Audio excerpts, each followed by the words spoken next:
श्रीशैलेशदयापात्रम् धीभक्त्यादिगुणार्णवम् यतीन्द्रप्रवणं वन्दे रम्यजामातरं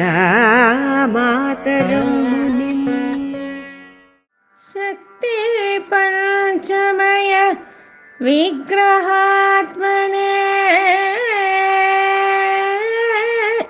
सुक्तिकारजत चित्तहारिणे मुक्तिदायक मुरारिपादयो भक्तिसार मुनये नमो नमः। भक्तिसार मुनये नमो नमः।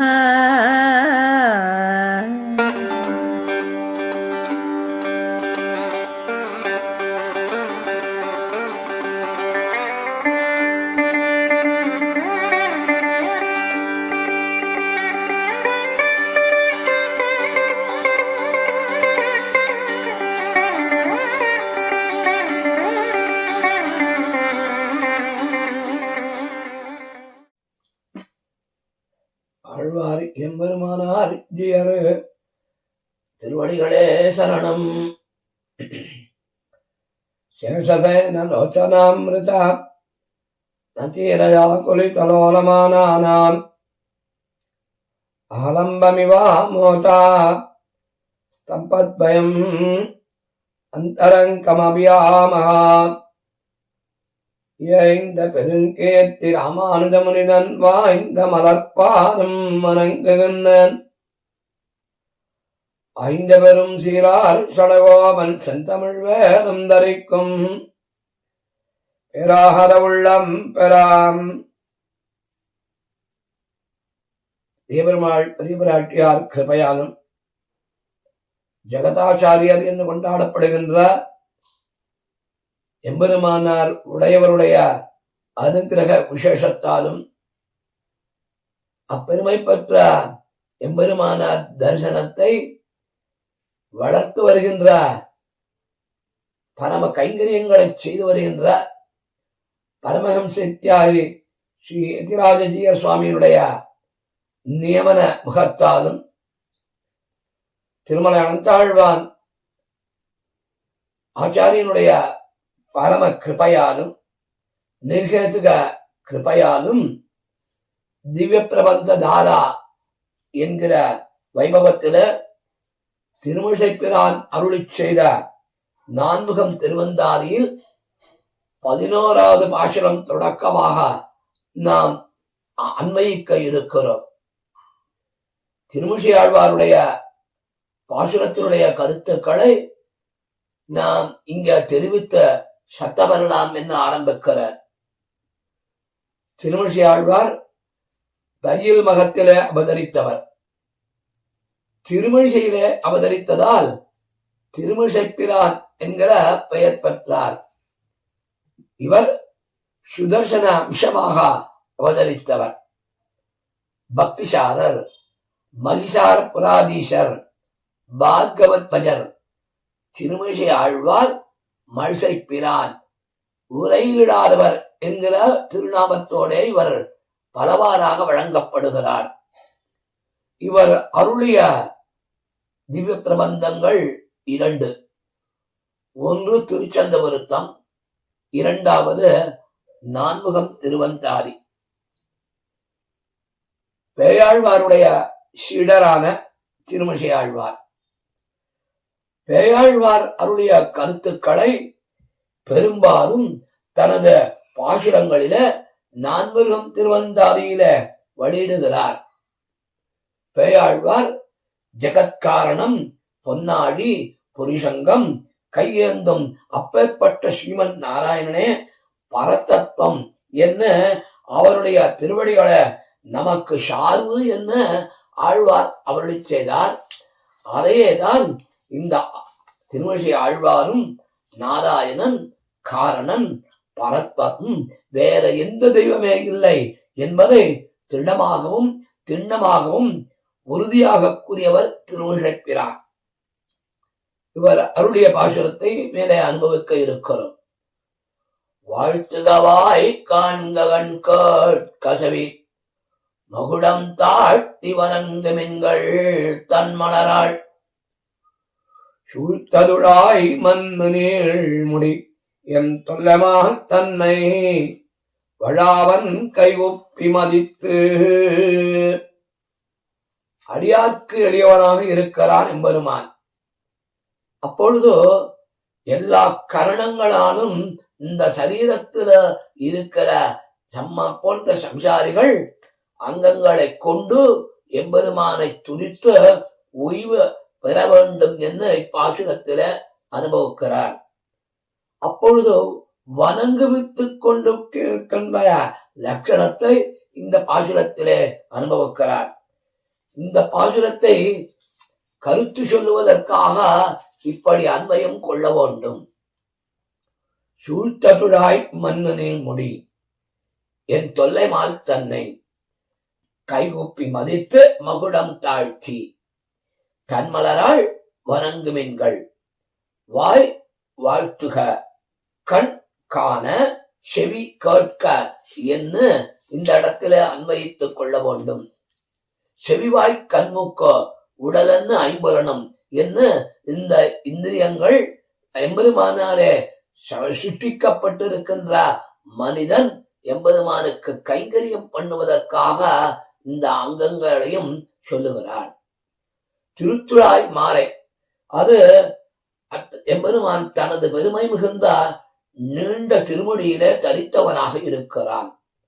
அப்பேற்பட்ட சுவாமித்துவத்தை உடைய எம்பெருமான் என்னிடத்துல வியாமோகம் வைத்தவனாய் அன்பு செலுத்தியவனாய் இருக்கக்கூடிய சர்வேஸ்வரனை என்ன சொன்னா, ஒரு நொடியும் விடாமல் மறியாமல் பிரியாமல் அழகிய கைகளையே அவனிடத்துல குப்பி அவனுடைய குணாதிசயங்கள் என்ன, அவனுடைய திருவடிகளை என்ன எல்லாவற்றையும் தியானம் பண்ணி தலையாலே வணங்கி இயற்கை வாசம் தரக்கூடிய மலர்கள் இருக்கிறதே அம்மலர்களை கொண்டு எம்பெருமானுடைய திருவடிகளை ஆசிரியிக்க வேண்டும் என்று பாசுரத்திலே சொல்லுகிறார். வாய்ப்படைத்த பயன் மங்களாசாசனம் எம்பெருமானுக்கு நாம் பல்லாண்டு பாட வேண்டும். வாசகத்தால் ஏற்றினேன் வானோர் தொழுதிரஞ்சும் என்று சொல்லுவது போல எம்பெருமானுக்கு வாசகத்தாலே அந்த வாய்ப்படைத்த பலனை அவனுடைய செலுத்திதங்கள் என்ன குணாதிசயங்க இவற்றையெல்லாம் நாம் பாடுவதற்காக இருக்கிறது. இவன் பாசுரம் கேட்டவாறு திருவள்ள முகக்கும் என்று சொல்லுகிறார். நால்வாருடைய பாசுரங்களை எம்பெருமானிடத்துல நாம் கைங்கரியமாக செய்வதே இந்த வாய்ப்படைத்த பயன். கண் எம்பெருமானுடைய பலபலவே ஆபரணம் பேரும் பலபலவே என்று சொல்லுவது போல அவனுடைய வடிவழகை சேவித்து நாம் மகிழ வேண்டும். காது எம்பெருமானுடைய சரித்திரங்கள் எம்பெருமானுடைய கதைகள் அவன் செய்த அவதார செயல்கள் என்ன, அவதார கருத்துக்கள் என்ன, அவதார அந்த சரித்திரங்கள் என்ன, குணங்கள் என்ன, அவரையெல்லாம் இந்த காதானது கேட்கப்பட வேண்டும் என்று அறிவுறுத்துகிறார். சூழ்த்த அப்படின்னா சூழ்ந்த அப்படின்னா வளைத்துன்னு அர்த்தம், அமைந்தன்னு அர்த்தம். தொல்லைமால் அப்படின்னா அனாதியாக இருக்கக்கூடிய சர்வேஸ்வரன். மால் அப்படின்னா வியாமோகம் அன்பு என்று இந்த இடத்திலே சொல்லுகிறார். ஆழ்த்துகவாய் கண்டகன் கல்கசவி மகுடம் தாழ்த்தி வணங்குமின்கள் தன்மலராள் சூத்ததுழாய் மன்னு நோன்முடியன் தொல்லமால் தன்னை வடாவன் கையூப்பி மதித்து. மதித்து என்னால் மனனம் செய்து. அப்ப எம்பெருமானுடைய பாசுரங்கள் என்ன, எம்பெருமானுடைய ஸ்தோத்திரங்கள் என்ன, இவையெல்லாம் நெஞ்சினுள்ளே நிறுத்தி வழா தவறாமல் வன்கை எம்பெருமானை வணங்கக்கூடிய இயல்பை தன்மையாக வைத்துக் கொள்ள வேண்டும் என்று அருளுகிறார். தொல்லைமால் தன்னை அப்படின்னா அனாதியாய் அப்படின்னா ஆதி அந்தம் இல்லாமல் எல்லா காலங்களில இருக்கக்கூடியவனாக இருக்கிறான். விஷ்ணு அப்படின்னா எங்கும் உள்ளவன், பல விதங்களிலும் மிகப்பெரியவனாக இருக்கக்கூடிய நம்பெருமான், பெருமை படைத்தவன், அப்பேற்பட்ட நிறையை உடையவன். அதனால்தான் அவனுடைய இந்த ஆழ்வார்கள் பாசுரங்கள் என்ன, நாம் சொல்லக்கூடிய துதிகளுக்கெல்லாம் சோத்திரங்களுக்கெல்லாம் வசப்பட்டு அருளை புரிவதாக இருக்கிறான். எம்பெருமான் காலத்தை கடந்தவன் அப்படின்னா அவன் இருப்பதற்கு தேச கால அவதிகள் கிடையாது. எல்லா காலங்களிலுமே எல்லா யுகங்களிலுமே அவன் இருக்கிறான் என்பதை வரம்பற்றவனாக விளங்குகிறான். அனா தினத்தனம் விஷ்ணும் சர்வலோக மகேஸ்வரம் என்று கொண்டாடுகிறார்கள். ஒருவரை கொண்டாட வேண்டும், ஒருவனை துதிக்க வேண்டும் என்னால் கொண்டாடும் நிலைமையை அடைவதற்கு ஏதோ ஒரு முறையில துதித்தாலும் சரி, பூஜித்தாலும் சரி, இந்த உலகம் புகழும்படி அவன் பந்தமவனான உயர்ந்த பலனை தந்து நிரஞ்சனம் பரமம் சாம் உபைதி என்ன சொல்லுவது போல எல்லா கர்ம பலன்களையும் இங்கே நமக்கு ஒழிய பெற்று பகவானை பரமசாம்சியான பக்தி அடையும்படி பண்ணிக்கொண்டு எல்லோரும் புகழும்படியாக ஆக்குகிறான் என்றது இந்த பாசுரத்துல நமக்கு ஆச்சரியமாக தெரிவிக்கிறார்கள். அடுத்த பாசுரம். மதித்தாய் போய் நான்கின் மதியார் போய் வீழாக மதித்தாய் மதிகோள் விடுத்தாய் மதித்தாய் மடுக்கிடந்த மாமுதலை கோள் விடுப்பான் அழிவிடக்கிரண்டும் போய் இரண்டின் வீடு.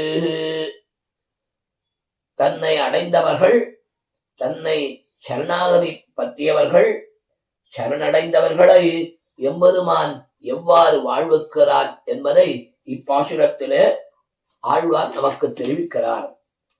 மதியார் போய் நான்கின் மதியார் நான்கில் போய் வீழ மதித்தாய் என்று நாம் அன்வயம் கொள்ள வேண்டும். மதிகோள் விடுத்தாய் மடுக்கிடந்த மாமுதலை கோள் விடுப்பான் போய் அப்படின்னு எடுத்துக்கணும்.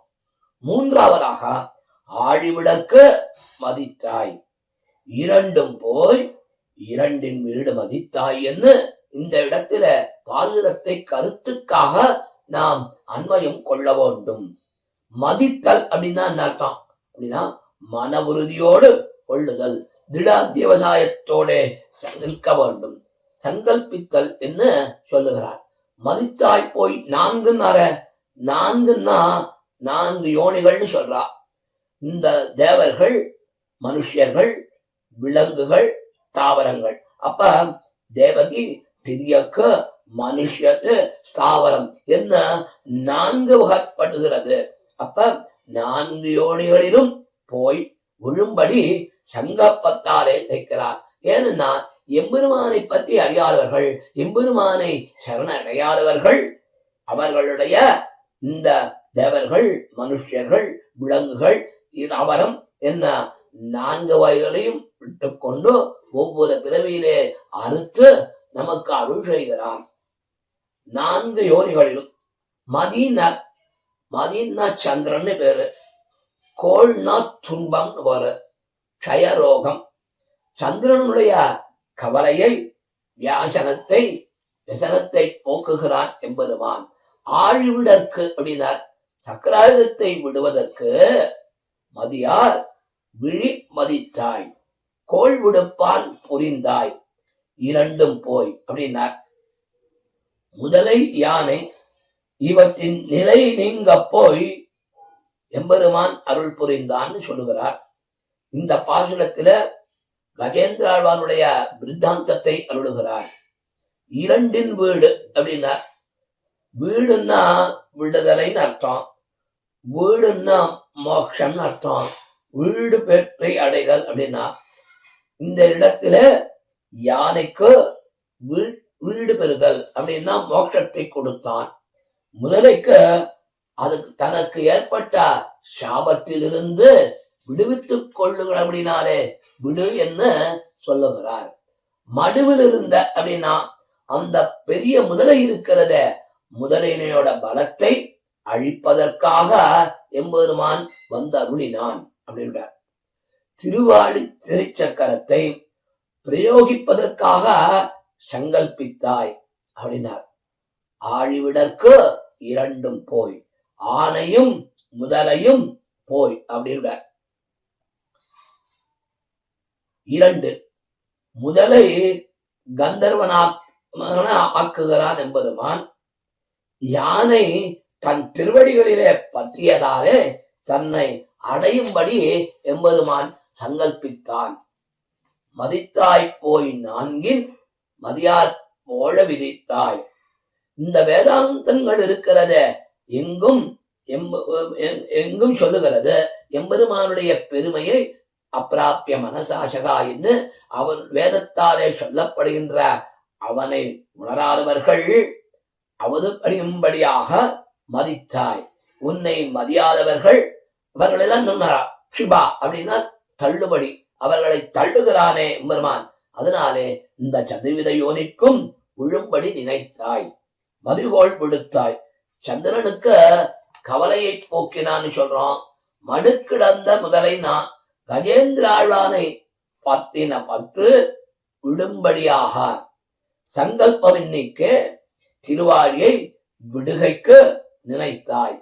இரண்டும் போய் நினைத்தான்னு சொன்னாலே அப்படின்னா பூர்வ அகங்காரங்களை விட்டு விழுவதற்காக முதலையை கந்தர்வனாக்கினான், ஆனையை மோட்சத்தை பெறுகிறான். நான்கு, சதுர்வேதத்தாலே எம்பெருமான் அறியப்பட்டவன். முதலைக்கு சாப விமோசனம்னு சொன்னோம், ஆனைக்கு முக்தி என்கிறபடி. இந்த கஜேந்திர மோட்சத்தினுடைய விருத்தாந்தத்தை சொல்லுவதற்கு எம்பெருமான் இனிய இயல்பாகவே இருக்கிறான். யானையினுடைய துயரை தீர்ப்பதற்காக எம்பெருமான் ஓடோடி வந்தான். ஏன் முன்னமே ரட்சிக்க கூடாதா, உட்காமல் போய்விட்டானே என்று யானைக்கு நல்வார்த்தை சொல்லுகிறான் அப்படின்னு ஆஸ்வாசப்படுத்தினான் எம்பெருமான். இவ்வளவு காலம் நான் அவதிப்பட்டேன்னு முன்னமே எம்பெருமான் நமக்கு அருள் புரிந்திருக்க கூடாதா என்று நினைக்கிறான். அவனை ஆஸ்வாசப்படுத்துகிறான் எம்பெருமான். சாந்தவனைகி கஜேந்திரஸ்ய அனுகூலகா தட்சிணா என்று பட்டர் அருளி செய்கிறார்.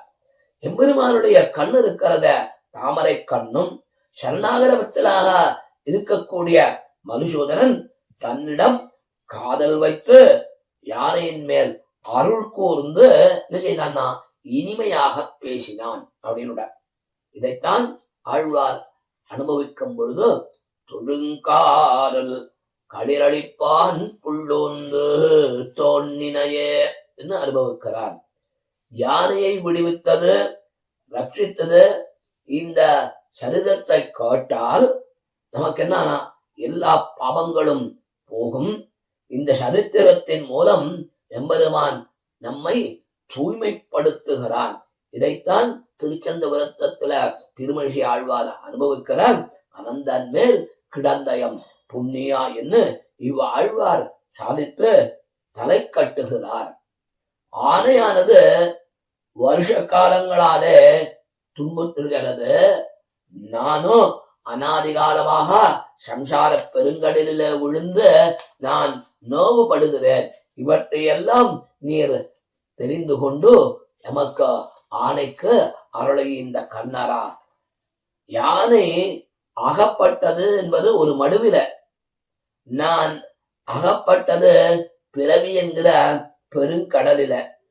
கஜேந்திர ஆழ்வானுக்கு எப்படி அருள் புரிந்தது போல நமக்கும் அருள வேண்டும்.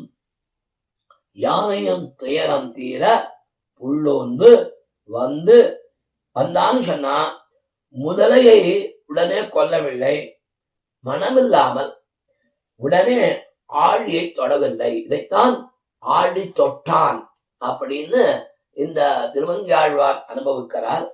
ராவணனையும் இந்த சக்கரவர்த்தி திருமகன் உடனே அவனை கொல்லாமல் விடுகிறான்.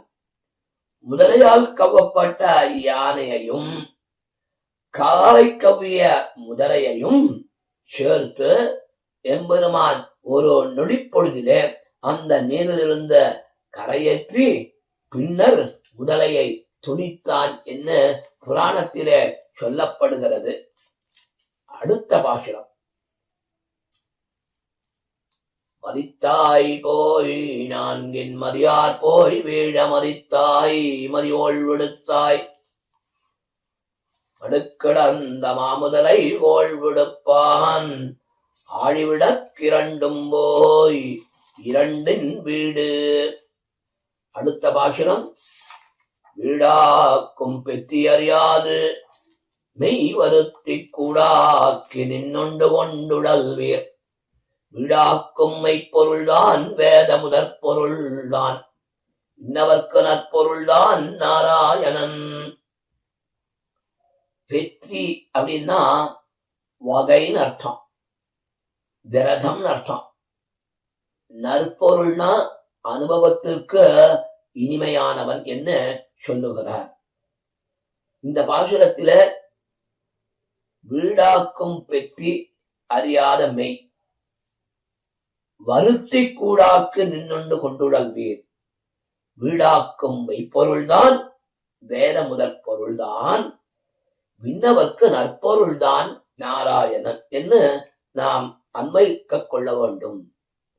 மோட்சம் பெறுவதற்காக இந்த சரீரத்தை வருத்து கொண்டு திரிய வேண்டாம். சர்வேஸ்வரனையே உபாயமாக பற்றி அவனை அடைய வேண்டும் என்று பாசுரத்திலே சொல்லுகிறார்.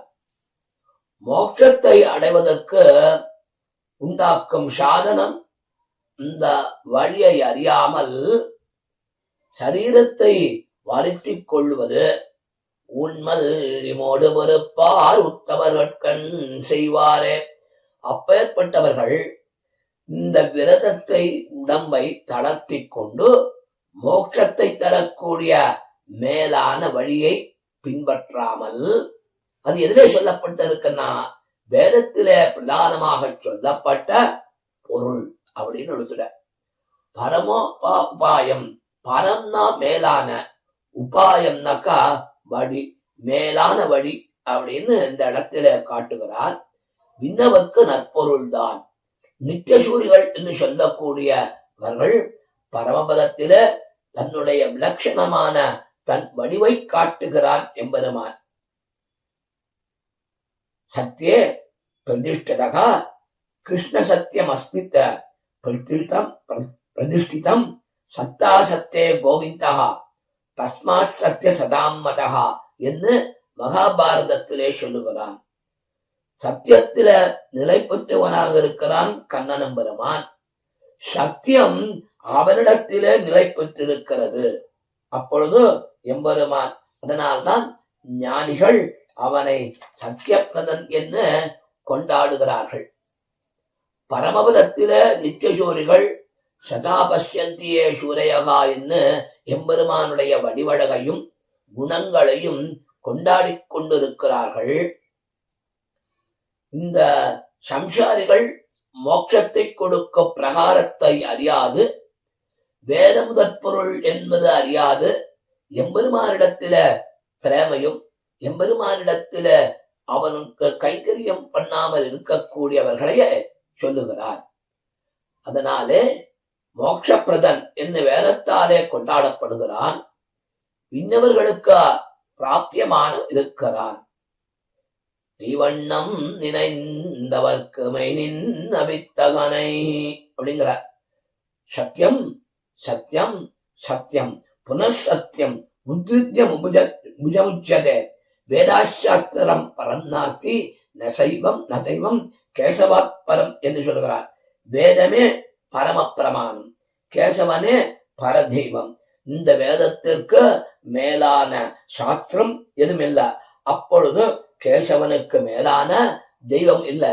சாஸ்திரம் என்பது எம்பெருமானுடைய கட்டளை, ஆக்ஞை.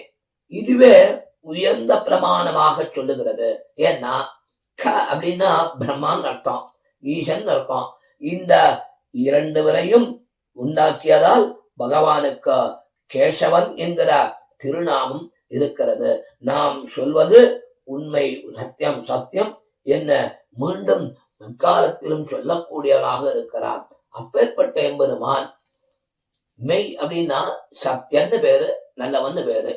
மனு முதலான பக்தர்களுக்கு நல்லவனாக, அடியார்க்க உறுதுணையாக அருள் புரிந்த சிந்தை அடியார் மேல் வைப்பதற்காக நல்லவனாக இருக்கிறான்.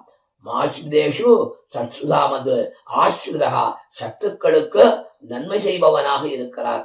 சத்தியம்னா உண்மை பொருள் அர்த்தம். நாளும் தன மெய்யற்கு மெய்யனே, மெய்யனாகும் விரும்பி தொழுவார்க்கெல்லாம் என்று அவ்வெம்பெருமானை தொழுபவர்களுக்கு அவன் மெய்யனாக இருக்கிறான், உண்மையாக இருக்கிறான்.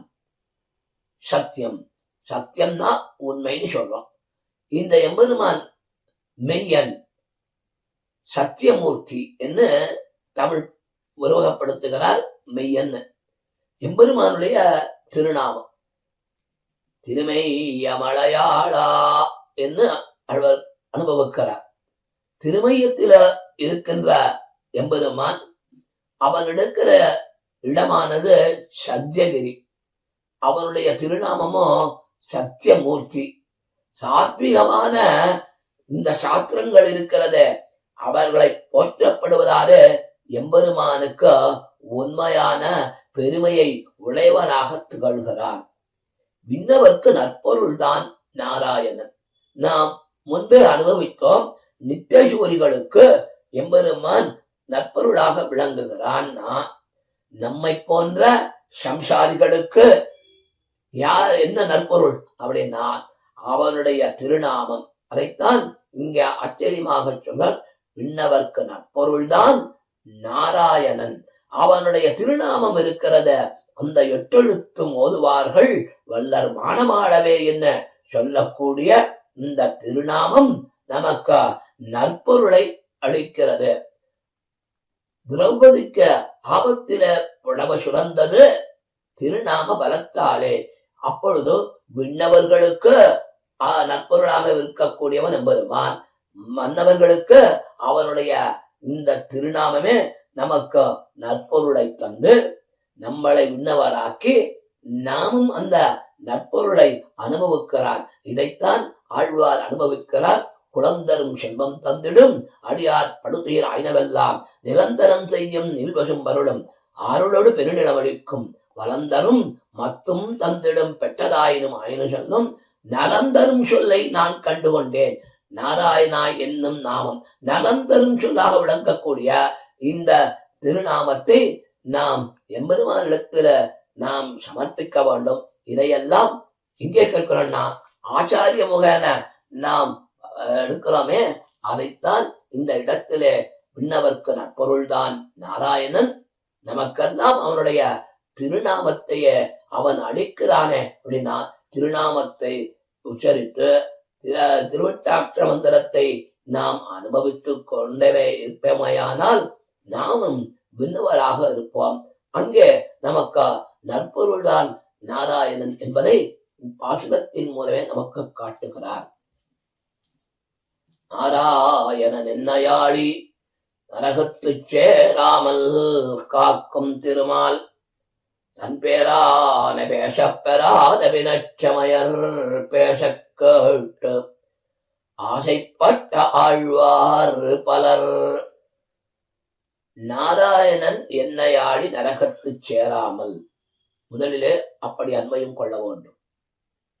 பிறகு காக்கும் திருமால் தன் பேரான பேசப்பெறாத வினச்சமயர் பேச கேட்டு ஆசைப்பட்டு பலர் ஆழ்வார் என்று இந்த இடத்திலே நாம் கருத்து சொல்லுவதற்காக அல்லது பொருள் கொள்ளுவதற்காக அன்வயம் கொள்ள வேண்டும்.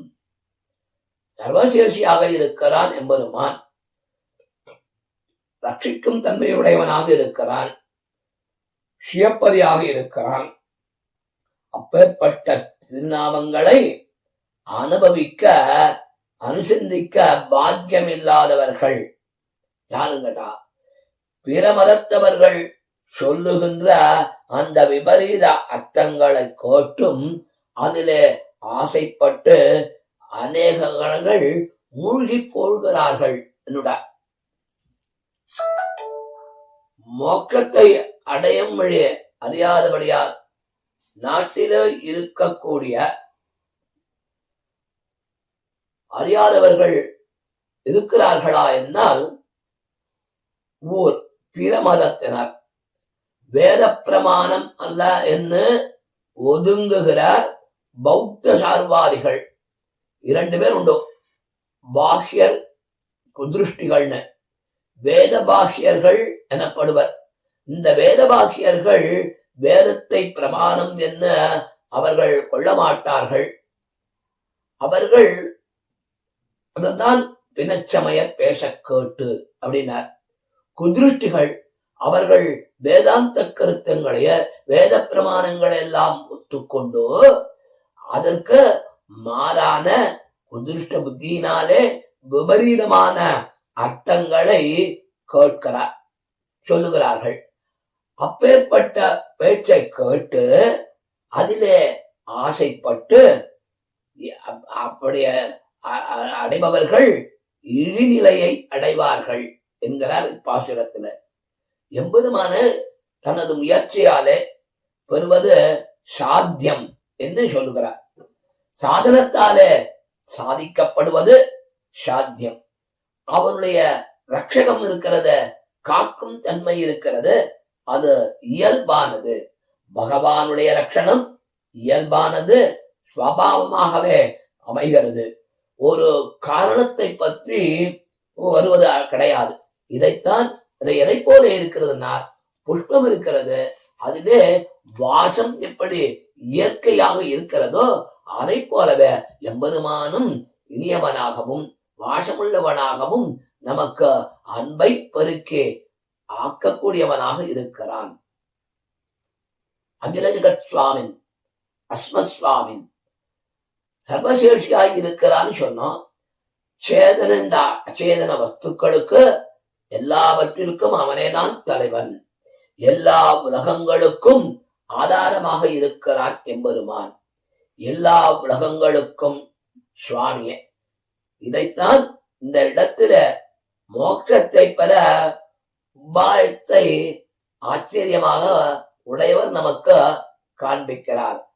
அகில ஜெகத்ஸ்வாமின் அஸ்மஸ்வாமின் உன்னுடைய சரணங்களை இருக்கிற பற்றுகிறோம். நான் பற்றுகிறேன். என்னை போல என்ன அடியார்களுக்கு சேர்ந்திருக்கக்கூடிய பரமபக்தி பரஞான பரமபக்திகளை கொடுத்து சரணாகதி என்கிற ஒரு தத்துவத்தை நமக்கு அருளியபடினாலே அதையே நாமும் கடைபிடிக்க அவனது அதுக்கும் அவனுடைய இன்னருள் தான் எம்பெருமானுடைய நிர்கேத்துக்க கிருபையாலே இது நடக்கிறது அப்படின்னு சொல்றார். இந்த பாசுரத்தில நாம் அனுபவித்தது ஆசைப்பட்ட ஆழ்வார் பலர். ஆழ்வார் பலர் அப்படின்னாக்கா எம்பெருமானுடைய குணங்களில ஆசைப்பட்டவர்கள் ஆழ்வார்கள். ஆனால் பிணச்சமயர் பேச கேட்டு ஆசைப்பட்டு இருக்கிறார்களே அவர்களை திருத்த வேண்டும் என்பதற்குத்தான் இந்த ஆச்சரியமான பாசுரத்தை நமக்கு அருளுகிறார் திருமழிசை ஆழ்வார்.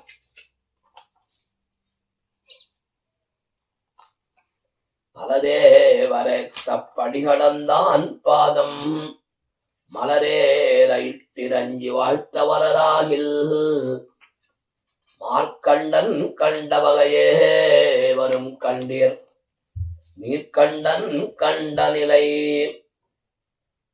பல தேவரத்தப்படி கடந்தான் மலர் மார்க்கண்டன் கண்ட வகையே வரும் கண்டீர்.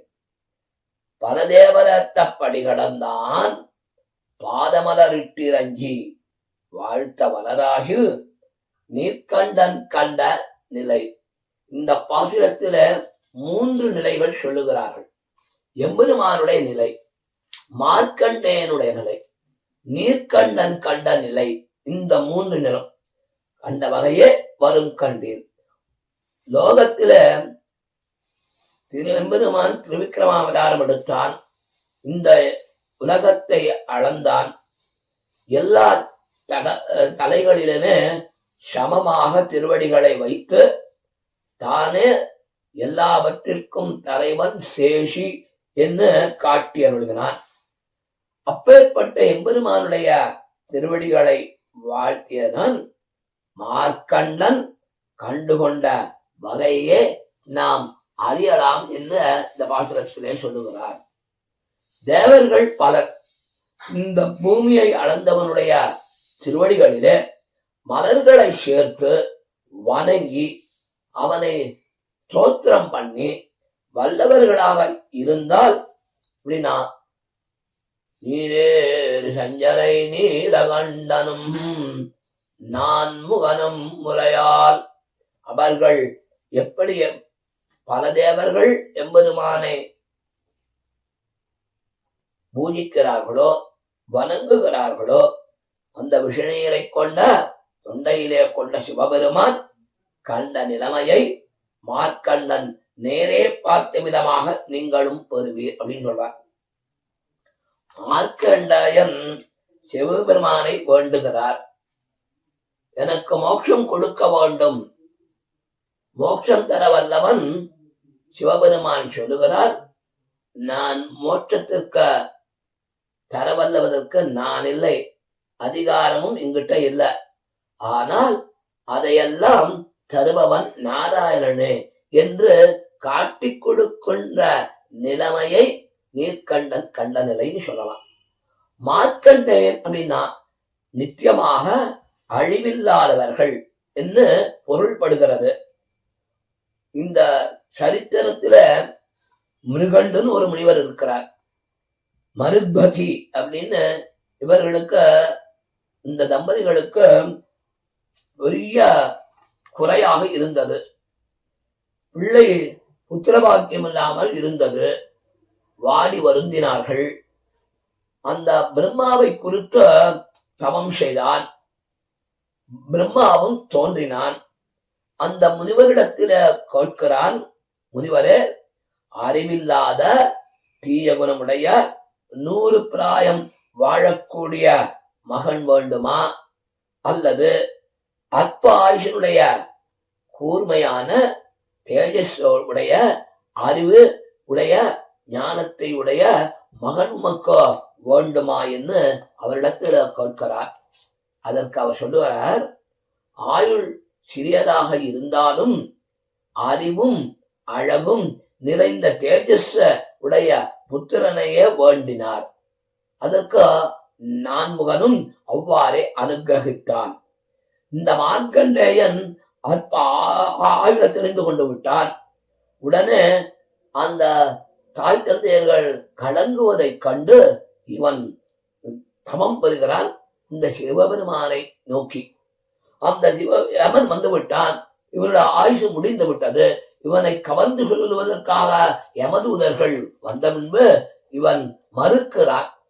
உடனே அங்க இருக்கிற சிவபெருமான் இந்த ஸ்ரீமன் நாராயணனை சிந்தை செய்து அவனுடைய அருள் பெற்று இந்த மார்க்கண்டேயனுக்கு வாழ்நாள் மார்க்கண்டேயனும் கரியே என்று அவனுக்கு தீர்காயுஷ கொடுக்கும்படியாக எம்பெருமான் செய்தான்.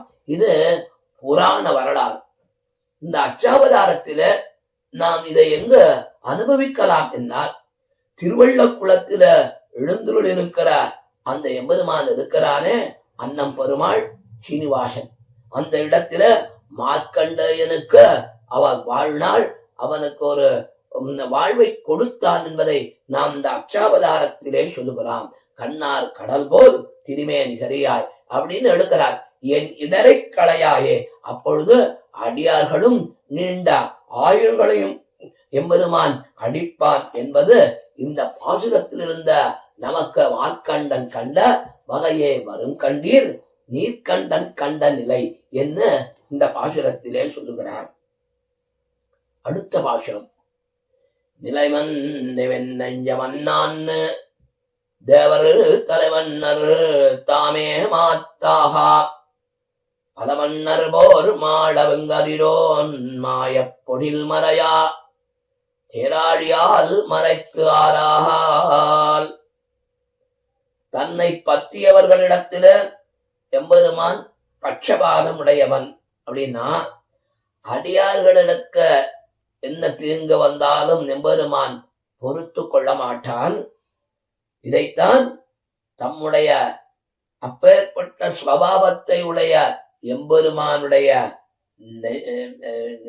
எம்பெருமானிடத்திலே என்னுடைய நெஞ்சமானது மண்ணும் அப்படின்னா அவனுடைய திருவடிகளை ஆசிரியிக்கும் என்று அனுபவிக்கிறார். அஞ்ஞான்னு தேவர் தலை மன்னர் தாமே மாத்தாக பல மன்னர் போர்மாளா வங்கதிரோன் மாய பொழில் மறைய தேராழியால் அப்படின்னா மறைத்தாரால்னு சொன்னாரே அப்படின்னா என் நெஞ்சம் நிலை மன்னும் என அறியக்கூடியவனாக இருக்கிறான் எம்பெருமான். இந்த பாரத யுத்தத்தில தேவர்களுக்கு தலைவராகவும் ராஜாவாகவும் இருக்கக்கூடிய எம்பெருமான் அநேக பல மன்னர் போர்மாள பல மன்னர்கள் அநேக ராஜாக்கள் முடிந்து போகும்படியாகவும் அப்படின்னா அந்த சூரியன் இருக்கிறானே உண்மையான உஷ்ணமாக இருக்கக்கூடிய சூரியன் தன்னுடைய திருவாழியாலே மறைத்து இந்த இருளையும் கூட்டி பூமியையும் மறைத்து தெரியாதபடி கிருபை பண்ணானே அப்படின்னு இந்த இடத்துல லோகமாய் வந்து ஆழ்த்தினார். சூரியனை மறைத்தான் என்னங்கிறாரு. இந்த இடத்திலே நமக்கு என்னன்னா மறைத்தாரால் எங்களுடைய குற்றங்கள் இருக்கிறது அவை எல்லாவற்றையும் நீ மறைத்து அருள் புரிய வேண்டும் என்று இந்த பாசுரத்தில சொல்லுகிறார். ஆளநிழற்குள் அரணறியை நால்வர்க்கு மேலே யுகத்துரைத்தான் மெய்த்தவத்தோன் ஞான வளர்ந்தானை ஆழி கலந்தானை ஆழ்மேல் வளர்ந்தானை தான் வணங்குமாறுன்னு இந்த பாசுரம் எடுக்கிறார். மெய்த்தவத்தோன் ஞானம் அளந்தானை ஆழி கிடந்தானை அப்படின்னா ஆழ்மேல் வளர்ந்தானை தான் வணங்குமாறு அறநெறியை மேல யுகத்து உரைத்தான். ஆளநிழற்கள் நால்வர்க்கு உரைத்தான். ரொம்ப கொஞ்சம் கடினமாதான் இருக்கும், ஆனால் எளிமையாக சொல்ல அனுபவிக்கலாம். சத்தியங்கிறத தபஸ்வை உடையவன் ருத்ரன். அவன் நெடுங்காலமாக தபஸ்வை உடையவன். இந்த பூமியை அளக்கக்கூடிய திருவுலகத்தை அளக்கக்கூடிய திருவிக்கிரமாவதாரம் என்ன, இந்த திருப்பாற்களில பள்ளி கொண்டு சேவை சாதிக்கக்கூடிய எம்பெருமான் ஆளுநிழற்கு நால்வர்க்கு உதைத்தான். இந்த ஆளுநிலையில கண் வளர்ந்து அருளினான் ஸ்ரீமன் நாராயணன். அந்த சர்வேஸ்வரனை தான் ஆசிரித்த தர்ம மார்க்கத்தை அந்த வழியை இந்த வடவிருட்சம்னு சொல்லுவா. இந்த ஆளநிகழ்ச்சில 4 ரிஷிகளிடத்துல ருத்ரன் சொல்லுனான், உபதேசம் செய்தான்.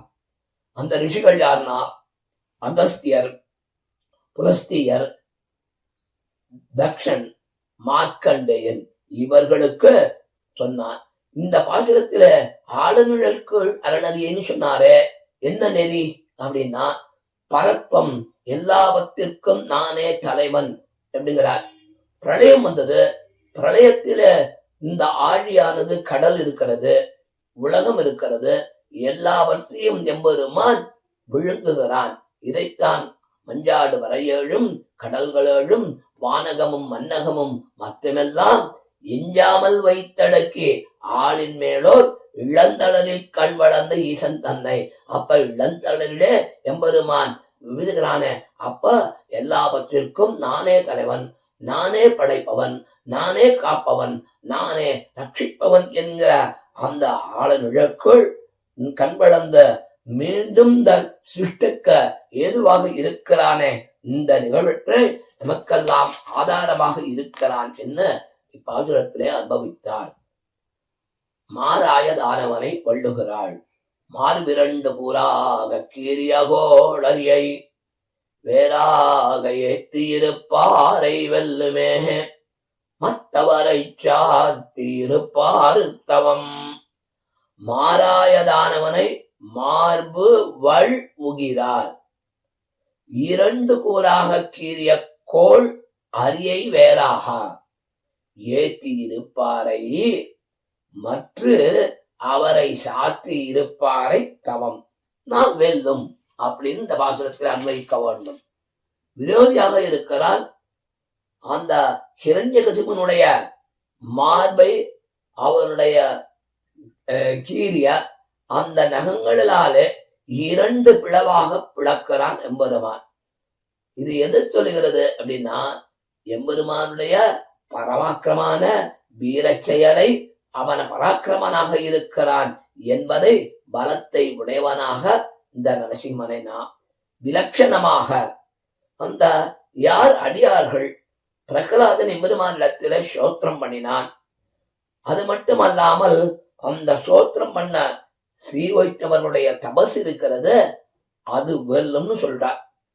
அடியார்களை கொண்டு புருஷகாரம் பற்றி எம்பெருமானை அடைய வேண்டும் என்பது பாசுரத்திலே இருக்கிறது. எம்பெருமான் எல்லாவிடத்திலுமே வியாபித்திருந்தான். அஜாயமானோ பகுதா அஜாயதே என்று துரும்பிலும் ஆழ்கடலிலும் இவன் அடியார்க்கு எங்கு காட்டுவானோ என்று எல்லாவிடத்திலும் நிறைந்தான். அதைத்தான் அடியார்களோட விருப்பை பெற்று எம்பெருமான் நிலைத்திருக்கிறான். நரனும் அந்த சிங்கமுமாக கலந்து இருக்கக்கூடிய தெய்வீக உருவத்தை எதற்காக செய்தான்னா, பக்தவனுடைய துயரை தீர்ப்பதற்காக, அவனுடைய பயத்தை பயநாசனகா என்று சொல்லக்கூடிய பயத்தை போக்குவதற்காக அவன் வேண்டியது போல பிரகலாதன் நினைத்திருந்தானே, பிரார்த்தித்தது போல எல்லா இடத்திலையும் எப்படி இருக்கானா மிடுக்கானவனாக இருக்கிறான்.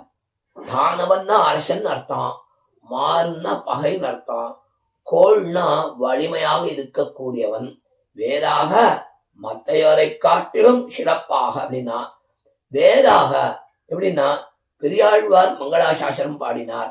அதை போலவே பல்லாண்டு பாடி எம்பெருமானத்திலே நாம் மகிழ வேண்டும். இதைத்தான் மாறாய தானவனை வள்ளுகிறாள். மார்பு 2 கூறாக கீறிய கோளரே, அப்படி கோபத்தில அவனுக்கு அனுகிரகம் உண்டா போலையும் நீ சொல்லுவது போல அடியார்களுடைய அந்த விருப்பத்தை பிரார்த்தனையை சிறைமேல் கொண்டு எம்பெருமான் பகைவர்களை அடியார்களுக்கு ஏற்படுகின்ற பகைவர்களை ஒழிப்பதற்காக அவதாரத்தை எடுத்து காட்டினான். அதை போல நம்மளுக்குள்ளே இருக்கிற விரோதியை எம்பெருமான் நீக்குவான் என்பது இந்த பாசுரத்திலே தெரிய வருகிறது. தவம் செய்து நான்முகனால் பெற்ற வரத்தை அவம் செய்த அழியா என்ன வந்தம்மை காப்பாயினி காப்பதனையாவாயினி வைகுந்தமீப்பாயும் எவ்வுயர்க்கும் நீ. 4 இடத்தில தவம் செய்கிறான் எம்பெருமானை குறித்து.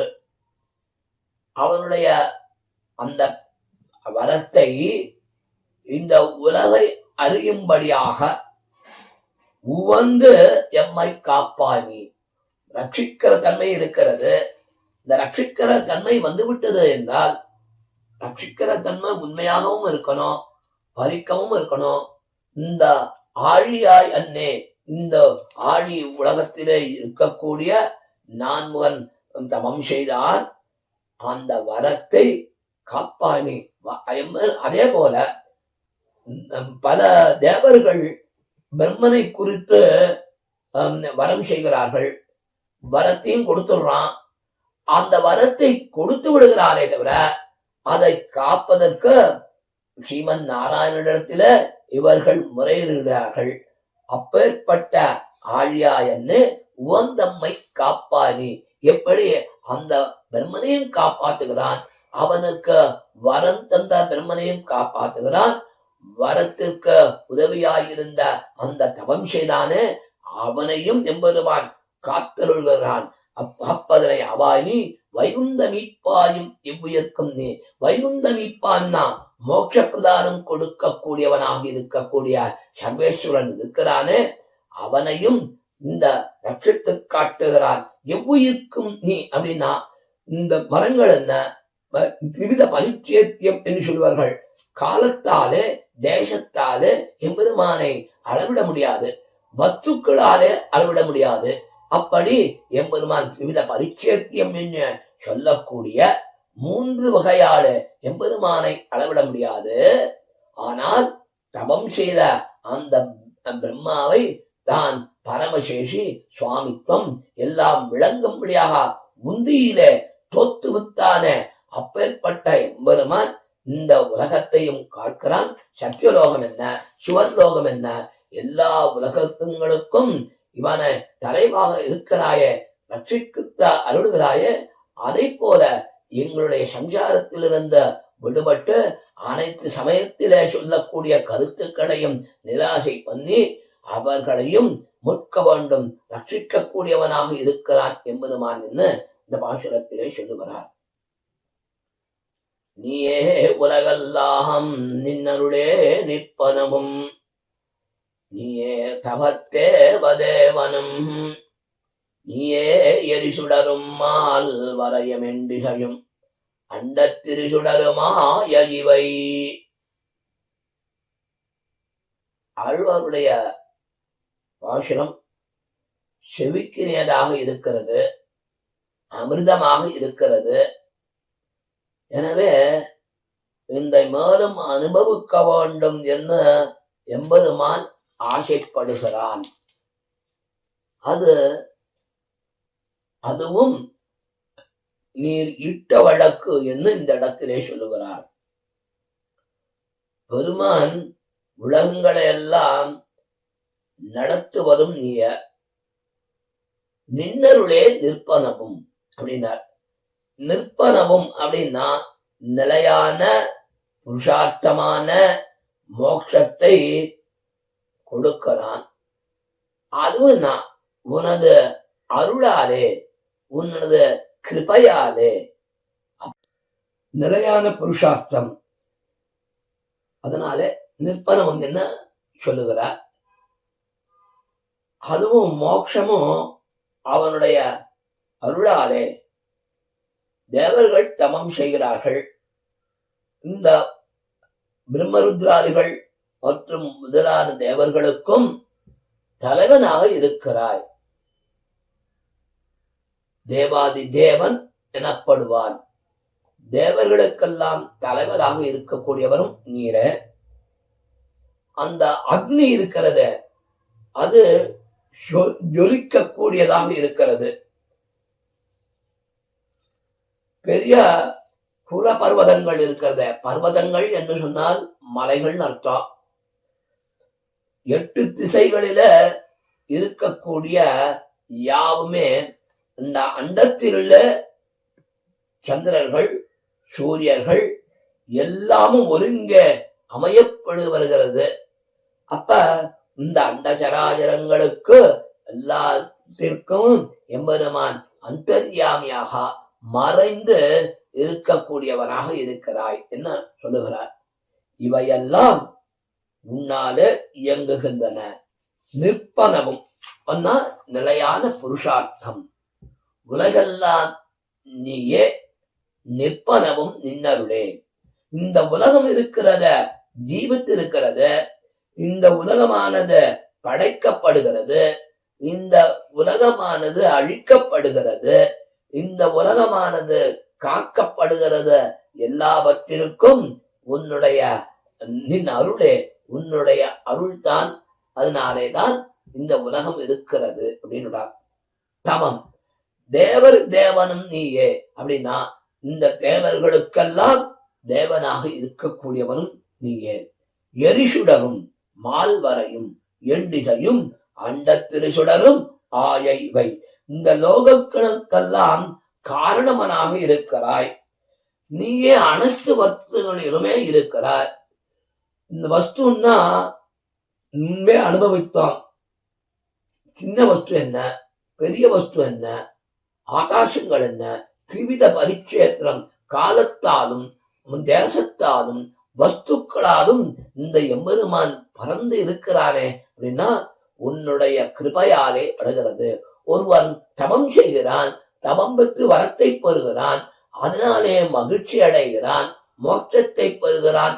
இது எல்லாமே உன்னுடைய கருணையினாலே உன்னுடைய அருணாலே தான் ஏற்படுகிறது என்று இந்த இடத்திலே சொல்லுகிறார்.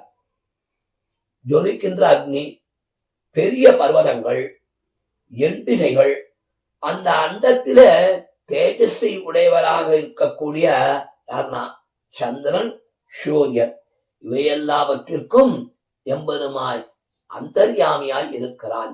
கரந்தெங்கும் பறந்து உளனாக இருக்கிறான்.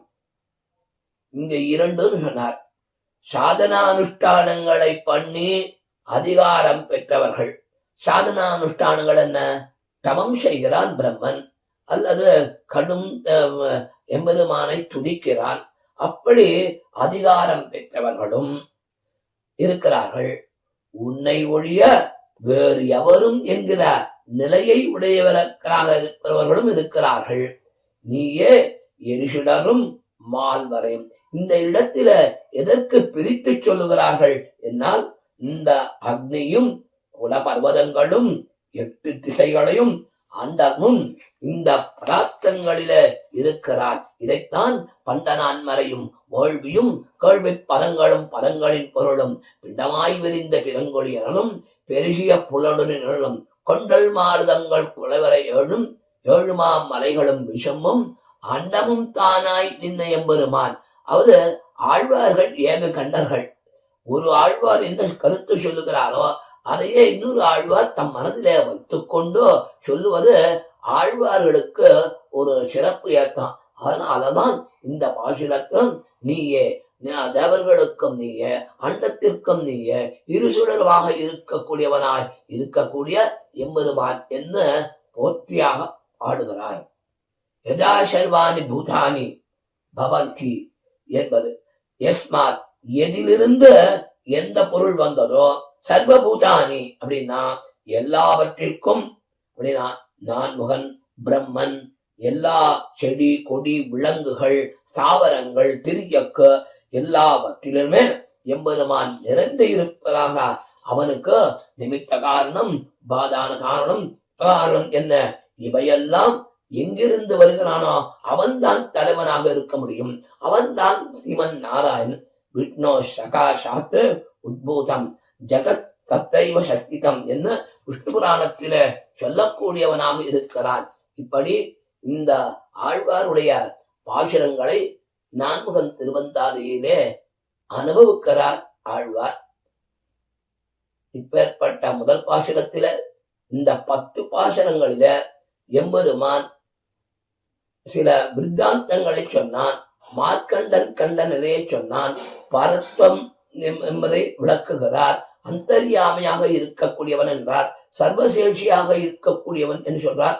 நிலைமன்ன நஞ்சம் அஞ்ஞான தேவர் தலைமன்னர், தேவர்களுக்கெல்லாம் தலைவனாக இருக்கிறான் சொன்னார்.